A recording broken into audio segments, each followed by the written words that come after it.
Hello guys, আজকে আমি তোমাদের কাছে নিয়ে আসলাম করলা ভাজি আর আলু।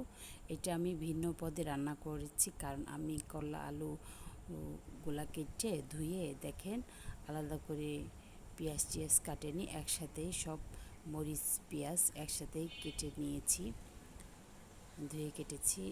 এছাড়া আমি এভাবে রান্না করব। এর জন্য আমি কিছুটা তেল নেব। তেল নেওয়ার পর আমি এটা একটু গরম করতে দেব। গরম করার পর আমি এখানে কিছু জিরে দিব। জিরের ফোড়ন দিলে পরে ফ্লেভার ভালো হয়। দেখেন বন্ধুরা, জিরের পর এই যে দেখেন আমি দিয়ে দিয়েছি কড়াইয়ের মধ্যে আলু আর করলা। দেখেন কালারফুল হয়েছে। এখানে আমি কোনো করিনি, ফিল্টার করিনি। আমি এমনি আমার এই হলুদটা এমনি কালারফুল। দেখেন কি সুন্দর লোভনীয় কালার হয়েছে।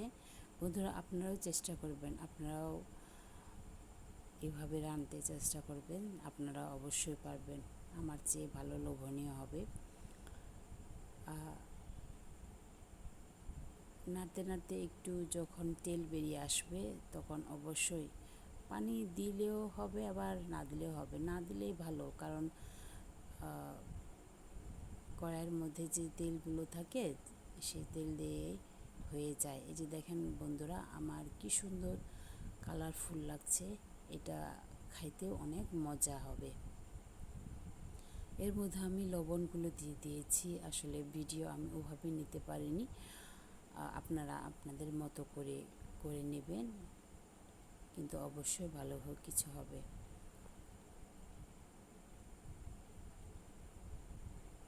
বেশি কিছু মশলা লাগে না এখানে।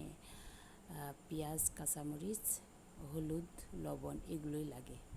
সো বন্ধুরা, এই যে দেখেন, এই যে ফাইনালি এই যে আমার তরকারি হয়ে গেছে। এখন আমি সার্ভ করব।